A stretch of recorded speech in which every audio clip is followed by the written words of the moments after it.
DRPS2. Dito naman tayo, mga bata pa rin ang ating pag-uusapan tungkol po sa kapakanan ng kanilang kalusugan. Siyempre, kailangan nating banggitin ito, yung food supplement na nababagay at mahusay para sa mga kids.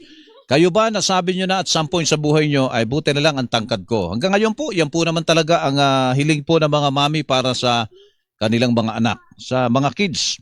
At buti na lang sa panahon ngayon mga kapuso, ano man ang klase ng panahon meron tayo, umulan, umaraw, DRPS2. yan, at maayos man ang panahon natin, mag-cherry first syrup mga kapuso, kasama po natin to, alam nyo, mayroon po itong CGF, Chlorella Growth Factor mga kapuso. Tumutulong po sa proper growth and development ng mga chickens with proper diet and exercise. Meron po itong lysine, may turin po ito at saka essential vitamins. Kaya sa bawat complement sa height po nila, syempre naman si Mami proud na proud. Ayan at ang Cherryfer po mga kapuso, ayan laking Cherryfer laking may pagmamalaki.